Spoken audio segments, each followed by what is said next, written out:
ہمارا تعلیمی نظام۔ ناظرین، آپ حیران ہوں گے، میٹرک کلاس کا پہلا امتحان بر صغیر پاک و ہند میں 1858 میں ہوا، اور برطانوی حکومت نے یہ طے کیا کہ بر صغیر کے لوگ ہماری عقل سے آدھے ہوتے ہیں، اس لیے ہمارے پاس پاسنگ مارکس 65 ہیں تو بر صغیر والوں کے لیے 32.5 ہونے چاہیے۔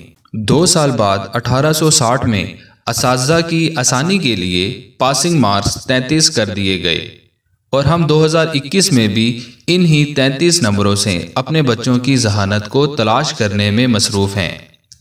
جاپان کی مثال لے لیں، تیسری جماعت تک بچوں کو ایک ہی مضمون سکھایا جاتا ہے، اور وہ اخلاقیات اور آداب ہیں۔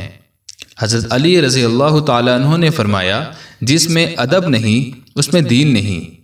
مجھے نہیں معلوم کہ جاپان والے حضرت علی رضی اللہ تعالیٰ عنہ کو کیسے جانتے ہیں، اور ہمیں ابھی تک ان کی یہ بات معلوم کیوں نہ ہو سکی۔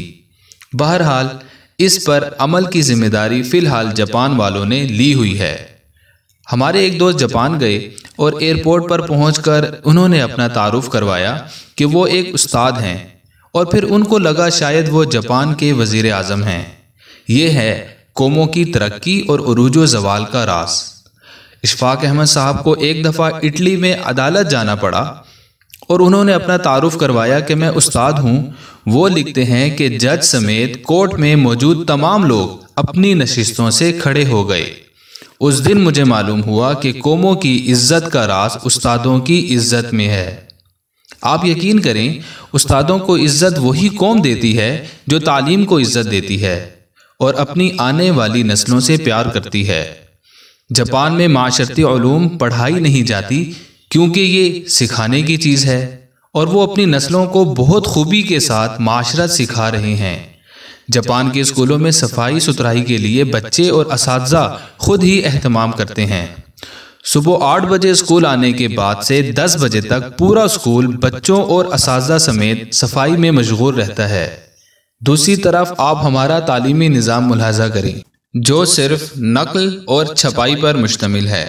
ہمارے بچے پبلشرز بن چکے ہیں۔ آپ تماشا دیکھیں، جو کتاب میں لکھا ہوتا ہے اساتذہ اسی کو بورڈ پر نقل کرتے ہیں، بچے دوبارہ اسی کو کاپی پر چھاپ دیتے ہیں، اساتذہ اسی نقل شدہ چھپے ہوئے مواد کو امتحان میں دیتے ہیں، خود ہی اہم سوالوں پر نشانات لگواتے ہیں، اور خود ہی پیپر بناتے ہیں، اور خود ہی اس کو چیک کر کے خود نمبر بھی دے دیتے ہیں۔ بچے کے پاس یا فیل ہونے کا فیصلہ بھی خود ہی صادر کر دیتے ہیں، اور ماں باپ اس نتیجے پر تالیاں بجا بجا کر بچوں کے ذہین اور قابل ہونے کے گن گاتے رہتے ہیں۔ جن کے بچے فیل ہو جاتے ہیں وہ اس نتیجے پر افسوس کرتے رہتے ہیں، اور اپنے بچے کو کوڑ مغز اور کن ذہن کا تانا دیتے رہتے ہیں۔ آپ ایمانداری سے بتائیں، اس سب کام میں بچے نے کیا سیکھا سوائے نقل کرنے اور چھاپنے کے؟ ناظرین، ہم 13-14 سال تک بچوں کو قطار میں کھڑا کر کر کے اسمبلی کرواتے ہیں، اور وہ اسکول سے فارغ ہوتے ہی قطار کو توڑ کر اپنا کام کرواتے ہیں۔ جو جتنے بڑے اسکول سے پڑھا ہوتا ہے، قطار کو رونتے ہوئے سب سے پہلے اپنا کام کروانے کا ہنر جانتا ہے۔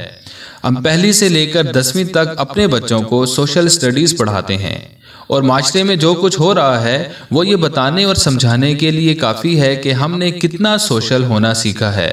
اسکول میں سارا وقت سائنس رٹتے گزرتا، اور آپ کو پورے ملک میں کوئی سائنسدان نامی چیز نظر نہیں آئے گی، کیونکہ بدقسمتی سے سائنس سیکھنے کی اور خود تجربہ کرنے کی چیز ہے، اور ہم اسے بھی رٹا لگواتے ہیں۔ ہمارا خیال ہے کہ اسکولز کے پرنسپل صاحبان اور ذمہ دار اساتذہ کرام سر جوڑ کر بیٹھیں، اس گلے سڑے اور بوسیدہ نظام تعلیم کو اٹھا کر پھینکیں، بچوں کو طوطا بنانے کی بجائے قابل بنانے کے بارے میں سوچیں۔ شکریہ۔